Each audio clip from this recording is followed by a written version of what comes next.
તમારું નામ? મારું નામ રાઠોડ બલદેવભાઈ પિત્તાંબર. બરાબર.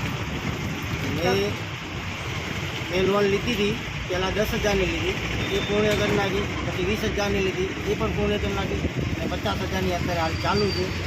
મોદી સરકારે જે આ સુવિધા કરી ઘણી સારી છે એમ.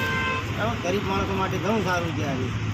એના પછી મેં આયુષ્યમાન કાર્ડ માટે કર્યો, લાખ રૂપિયા 5 લાખ રૂપિયાની આ સહાય કરી. છોકરીને મેં દવાખાને દાખલ કર્યા, અમારે 1 રૂપિયો પણ લાગ્યો નહોતો અને ફ્રીમાં દવા થઈ ગઈ એના માટે. બરાબર. એટલે આયુષ્યમાન કાર્ડ છે એ દરેકે કઢાવે તો એને 5 લાખ સુધી સહાય મળે. સહાય સહાય મળે મળે. અને દવા ઇમરજન્સીમાં હા મળે. મળે. અને આ ધંધો માટે જે લોન મળી છે હા.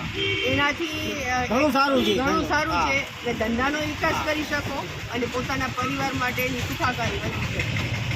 પહેલાં અમારે એમ હતું કે અમારી કંઈ તો કંઈ હતું નહીં, પણ 2-3 વખત લોન લીધી હતી. મને એમ લાગ્યું કે અમારે તમે પૈસાવાળા થઈ ગયા એમ.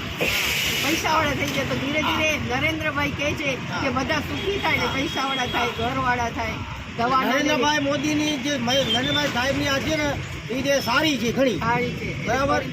એટલે કે ગરીબી હટાવો. ગરીબી હટાવો. હા એ સારું છે ઘણું. ગરીબ સુખી હા થાય, સુખી થાય. આખો દેશ હા. સમૃદ્ધ બને.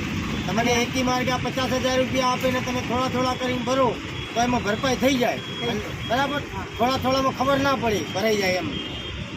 અને હું તો કહું હજુ તો મોદી સરકાર બીજા હજુ તો 10 વર્ષ આવવા જોઈએ. આવા છે ને આવશે પણ અને ભાજપ સરકાર જ આવી જોઈએ. અને તમારા જેવા બધા એમને શુભેચ્છકો હા. છે એટલે આવશે.